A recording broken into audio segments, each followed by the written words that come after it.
Welcome to The Fountain with Ellie Thomas. The fountain is an image that I use in my work often to speak of our multidimensionality, to connect with the life, the living water flowing within us through mind, body, spirit, heart, and all. This show is a place where we explore it all, where we tap into wisdom that has surfaced through pain and joy and the fullness of our journeys. This podcast is a place to come and remember, to sink back into the living water that flows within you and to be guided back to your fountain, your fullness, your wholeness, and how to be with that as we navigate living as divine humans in this wild, wild world and this wild, wild journey. I'm so glad you're here. Let's dive in together and be refreshed and consoled by the water that wants to flow through. Welcome back to the fountain. It's been quite a few weeks and I'm really glad to be back with you. I've contemplated the return of recording after this kind of mini hiatus that I unexpectedly took, which, truth be told, this is kind of how I operate. This is kind of how my energy works, like big seasons of creation and output and flow outwardly, followed by seasons where I'm called to really tap into my own inner process. And if you are into human design at all, my profile is a 2-4, and that is exactly how we are. We're out in the world doing our thing for a while, and then we need to kind of retreat and come back.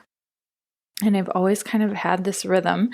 And for a long time, I resisted. And even during this little break, I resisted having this rhythm. I sometimes have wished that my rhythms were quote unquote more externally consistent or able to meet what quote unquote the normal way of production and creation is as we see in the world. And yet I have come to time and time again that what we see in the world and what we're told is right is actually not necessarily normal at all. It is a pace, a method that doesn't work with a lot of people's energies and a lot of people's inner rhythms. And part of my work has been, my own personal journey has been to return to my rhythm and to trust my rhythm. And in the past 8 weeks, I have been called to deepen into that so much more. These past 8 weeks, or from kind of mid-October, have kind of rocked me. At least the first month of that time period, from kind of mid-October to mid-November, rocked me. It was a release I did not choose. That began a stripping away, that began a revealing, that began showing me ways that I was still attached to certain things and trying to live up to something that does not work with who I am, in a let me show you this in your face so that you can't look away kind of way. And my mother-in-law was here during that time visiting us, and we have a beautiful relationship, and she is one of the most cherished women in my life, and especially cherished in receiving her mothering now that my mom isn't earthside. And we had such a beautiful time together while she was here. And it was, this year, her visit in this way hit me in a different way. And I realized, oh, wow, I'm really not in the same place as I was a year ago. I'm really ready and needing different things and to set this up differently. And now we know for next time.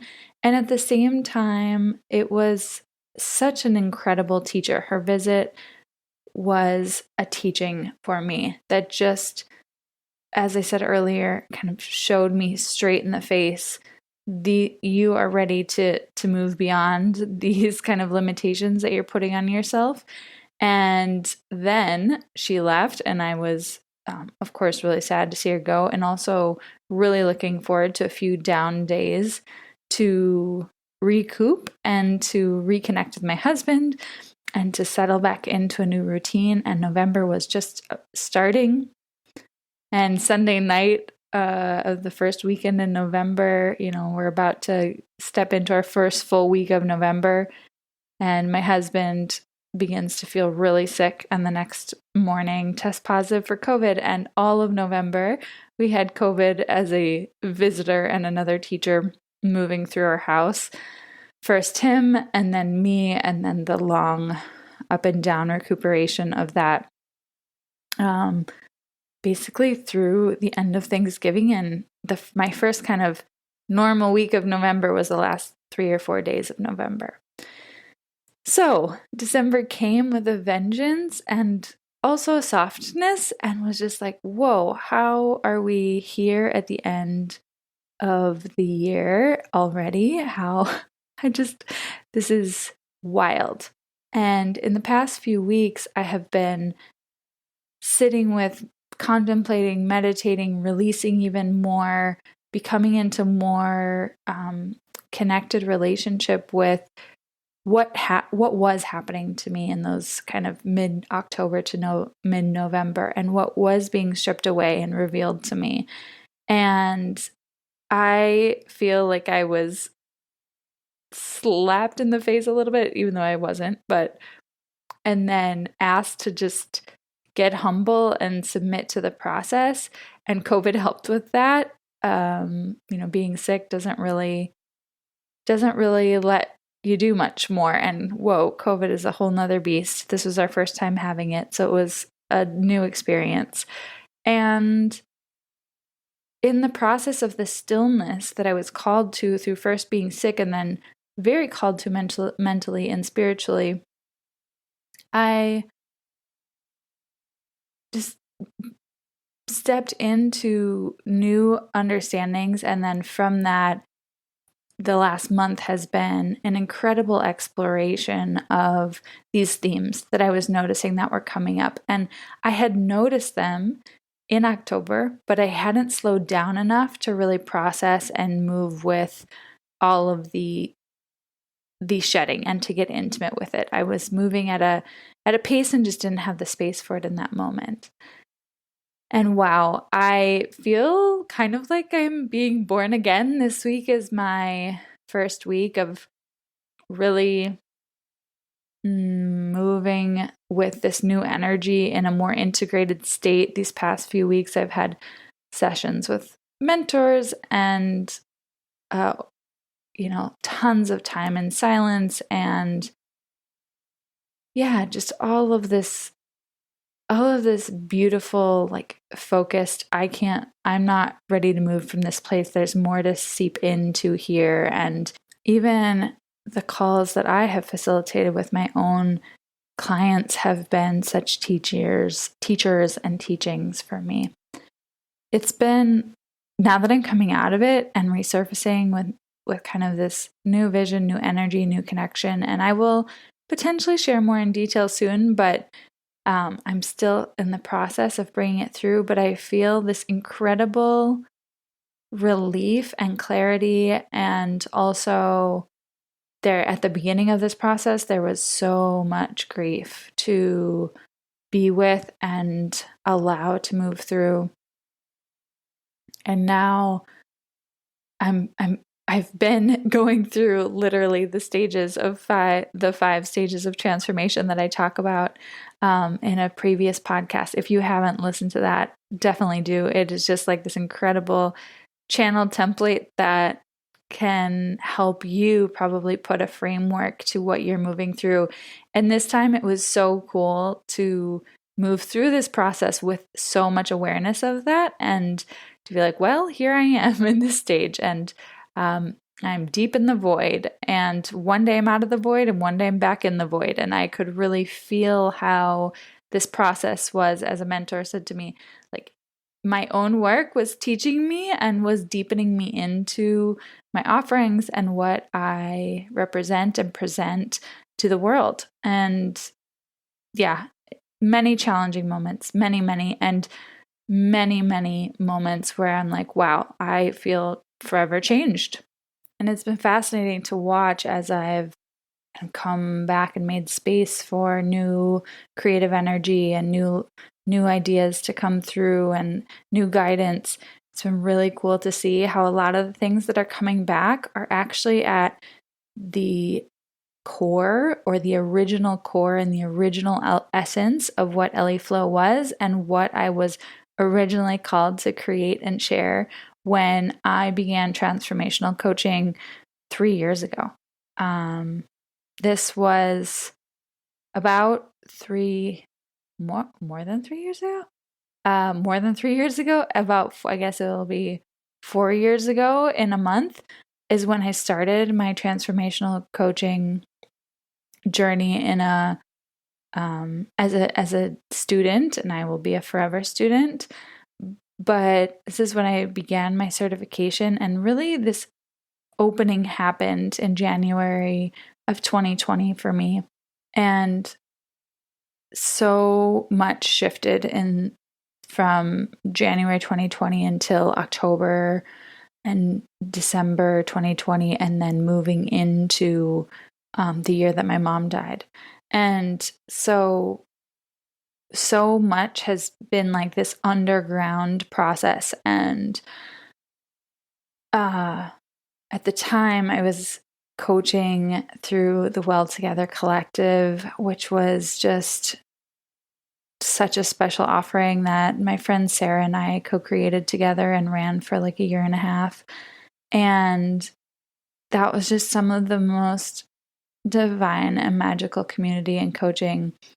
That year, at the end of 2020, I was guided to share this program, which I actually cannot share the name with you anymore, but it's been tapping on me in the last few days and the last few weeks to be shared kind of as a mini course and to be added to.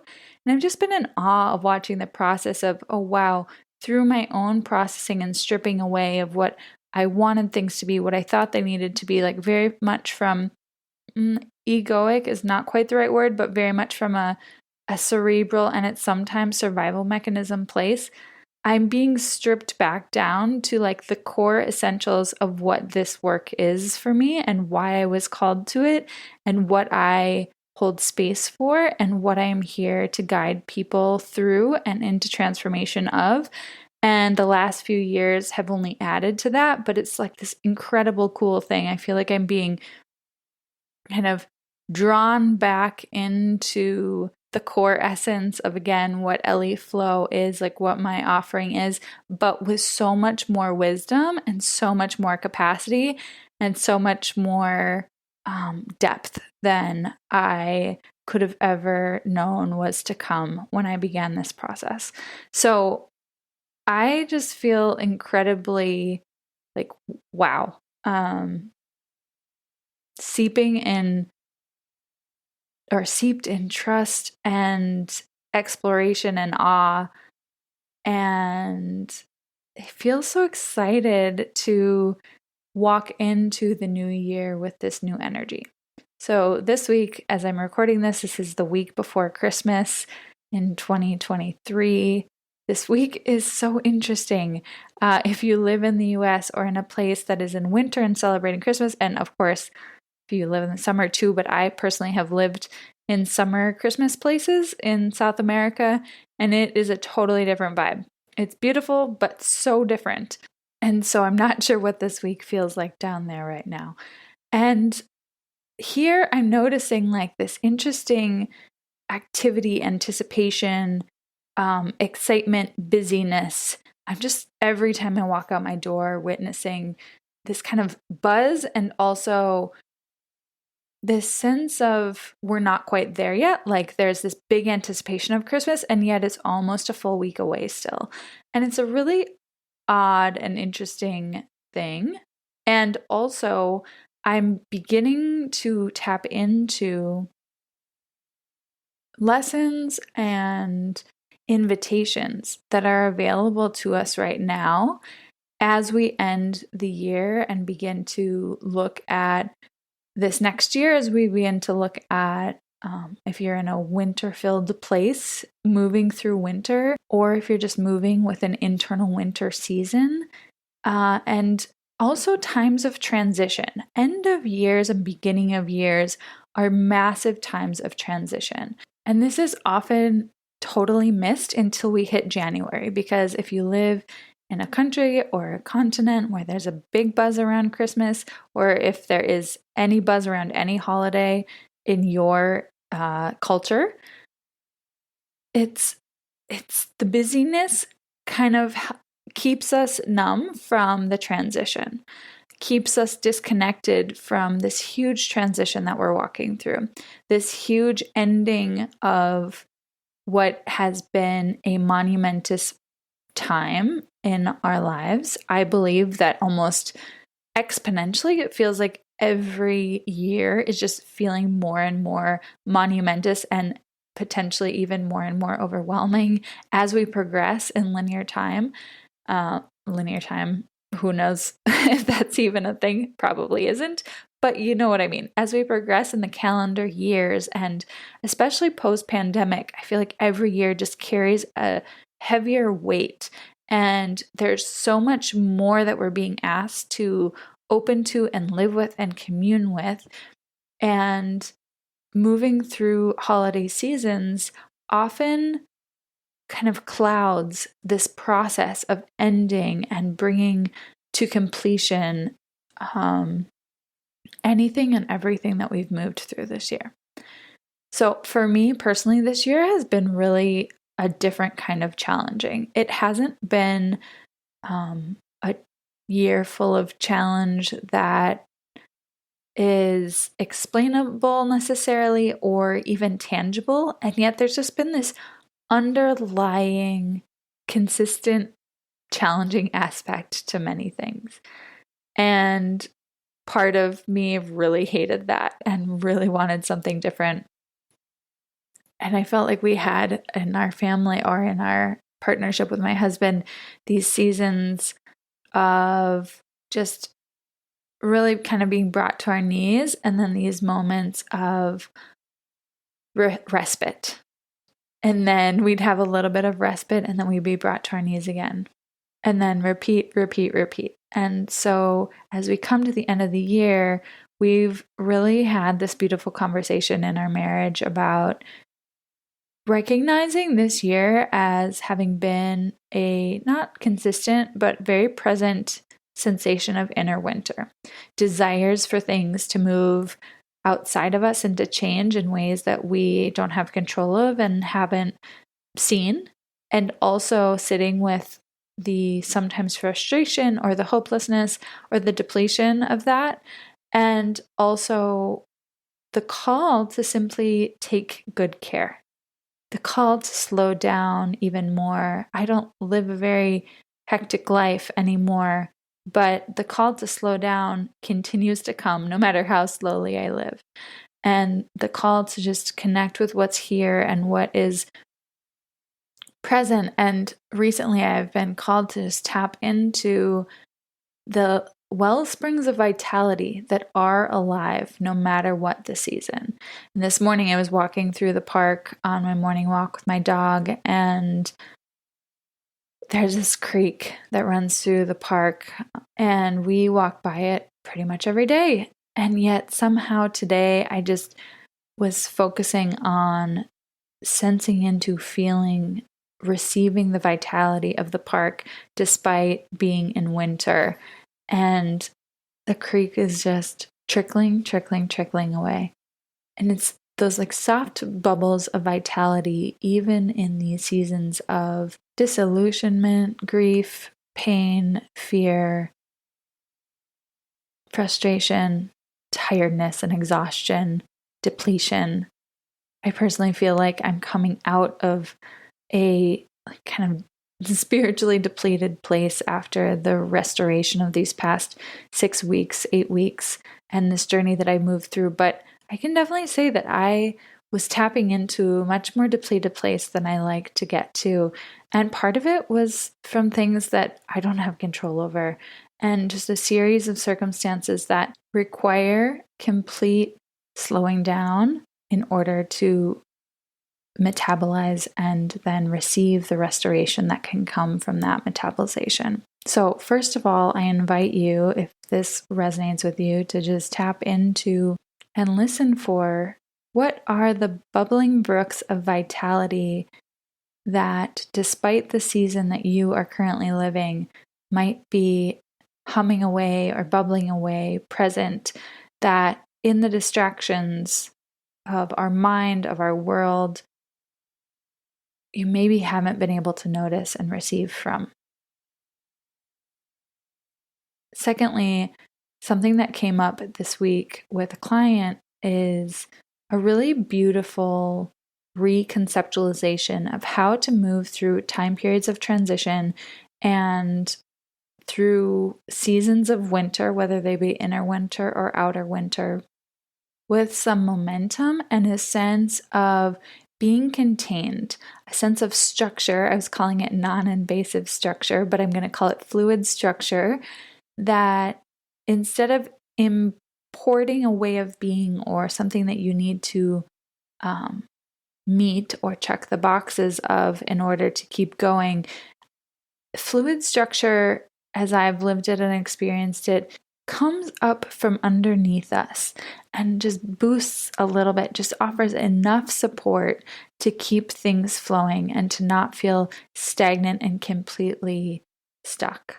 I work with a lot of people that have visited, tapped into the extremes of structure before, and sometimes even have resistance to structure. I know I did at certain times in my life, and I have had to rework my relationship with it to invite in a softness that is available, a supportiveness that is available in structure, instead of an extreme of this is the template of how you need to live versus absolutely nothing and total free flow, which I have lived all of those and I do still sometimes like free flow. And what I learned, especially last winter, where I live in the Midwest and it gets very cold and dreary from January to March or April. And last year I lived a winter where for the first time I didn't feel like I was just completely bogged down with winter. There was a sense of momentum that kept my husband and I going in the most gentle way, even though there were many moments of uncertainty and many moments of pain and many moments of, readiness to be in a new season of life. There was this gentle sense of holding, of guidance, almost like a very light inflatable raft just carrying us over the rocks, down the little river, down the creek, so that we don't get hung up and stuck on the rocks as we're trickling through as time continues. And for us, these little moments of structure, they were really slight and seemingly insignificant. They weren't huge commitments. They weren't everyday things. For us, there were 3 yoga classes a week that we went to each week, the exact same ones, whether they were the perfect yoga classes or not. We just dedicated to showing up, and having each other to help us get there was really helpful. And I also took a pottery class once a week. So literally 3 things on my calendar a week. 3 of them I didn't even do alone or need to get myself to. There was a joint commitment with my husband there. And we did it because it was feeling good. The yoga was really feeling good. It was a beautiful way to connect together and also individually for us.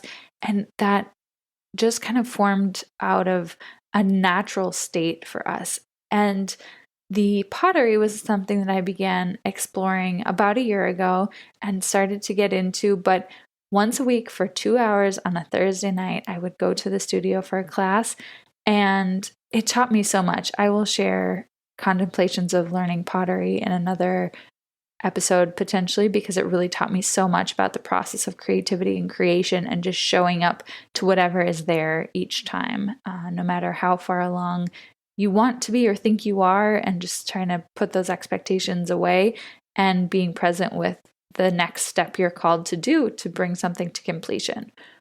And these 4 things on my calendar, which happen to be at non-work hours, really early in the morning or in the evening, were just enough that when March started to come around, I realized, wow, I never felt like I got so bogged down and disconnected in winter that I felt depressed, or that it felt overwhelming, or that I just couldn't make it through.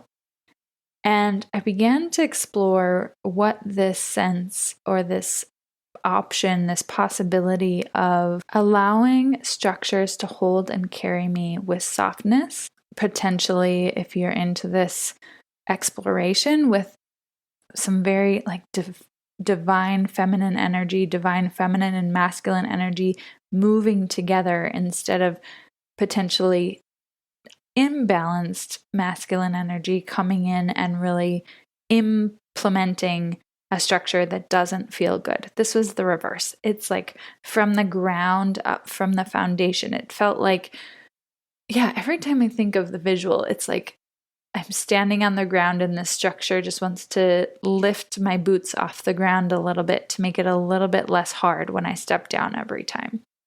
It's a cushioning. It's a holding.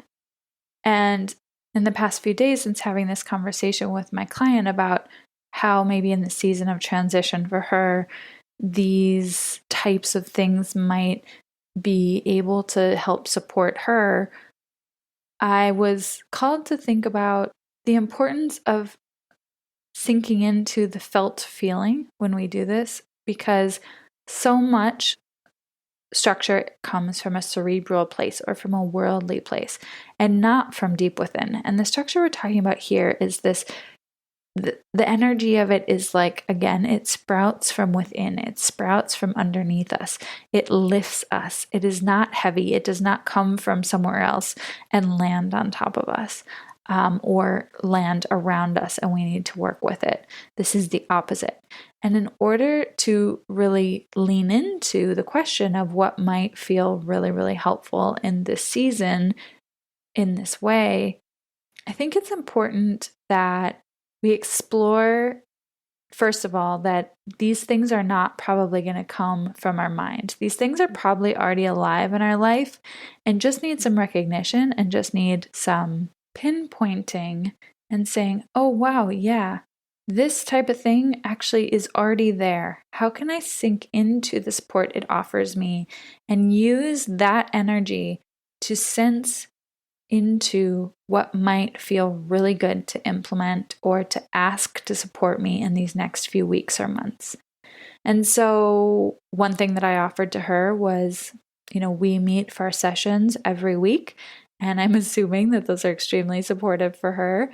And to use the energy of the support of our sessions and the structure of that, which is this holding, this immense richness and softness, and yet firm and consistent. So using all of those things to help her locate that sensation and invite more of that into her life.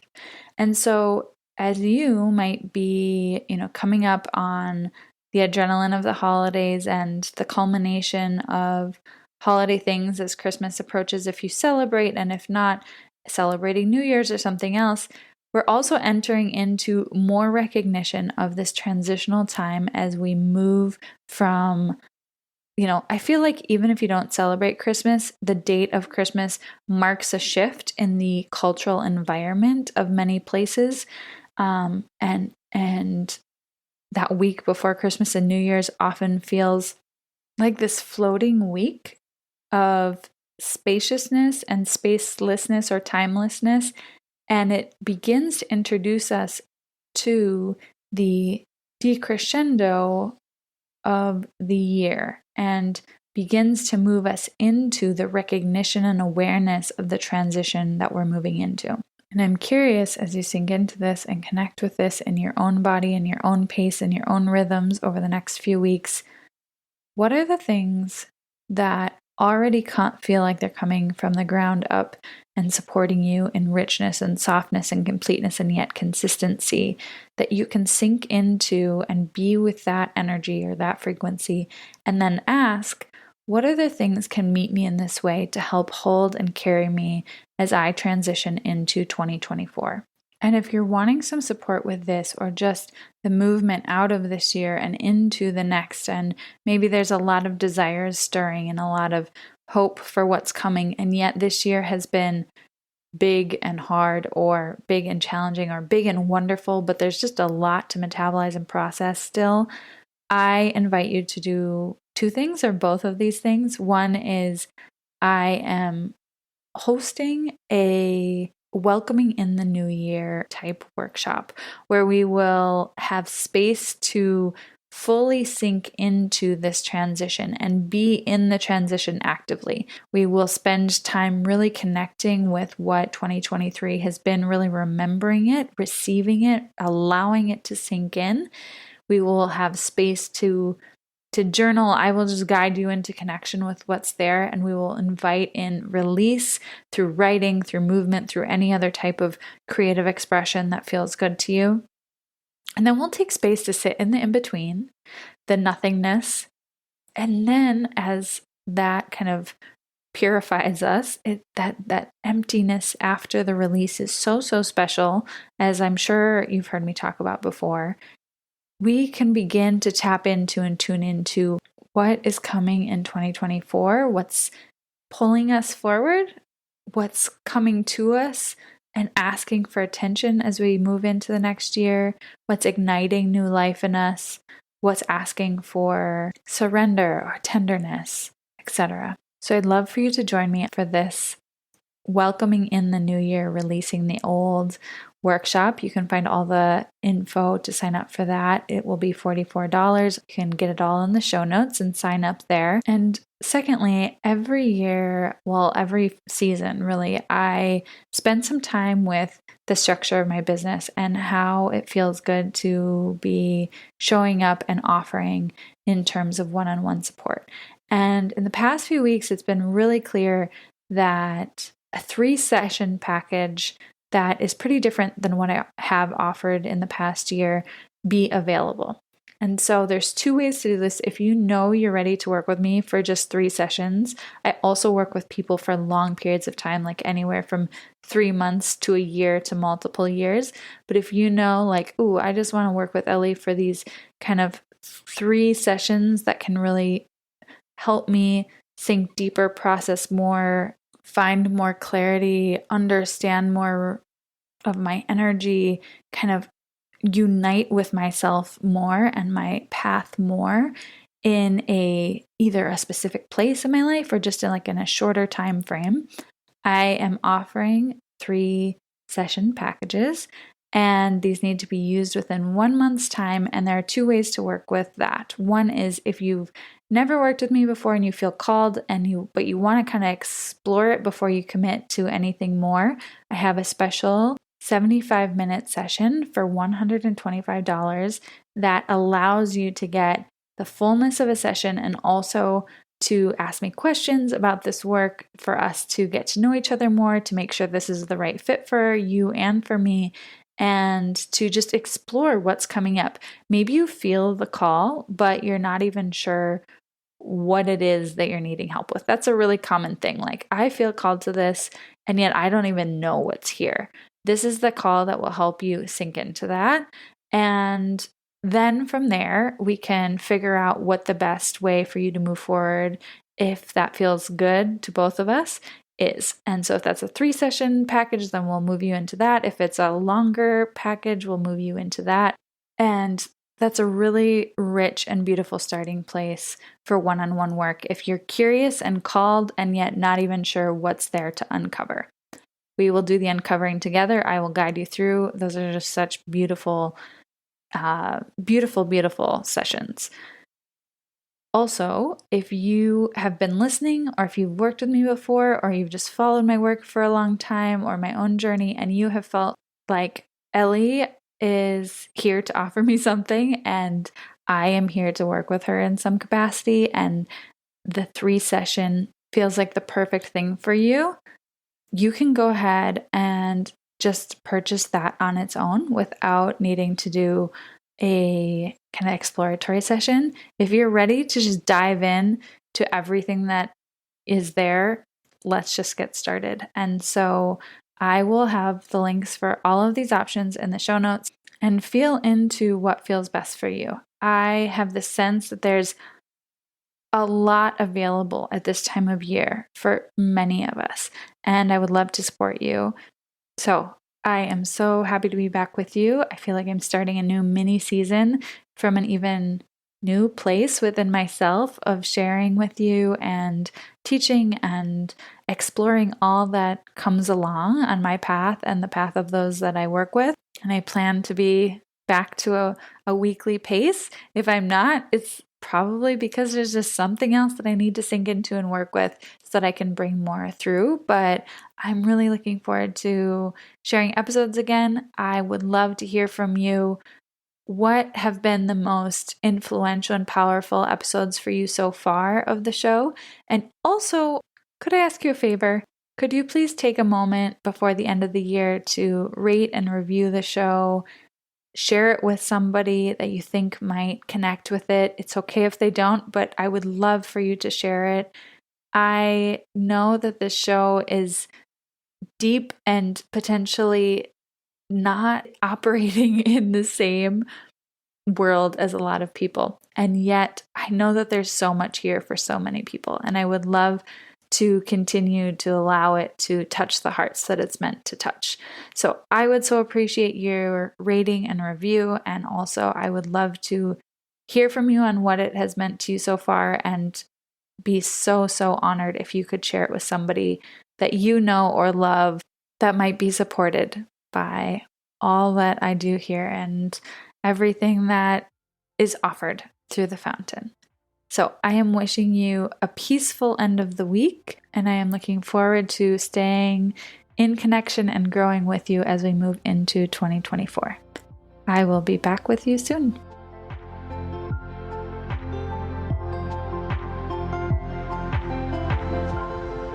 Thank you so much for listening to The Fountain. Please take a moment to rate and review the show and to send it along to a friend that comes to heart or mind. I'd also love to hear what came up for you and your experience listening to the most recent episodes. So reach out via your podcast app or send me an email. And if you'd like to book your first session or explore working together more, find me at ellieflow.com.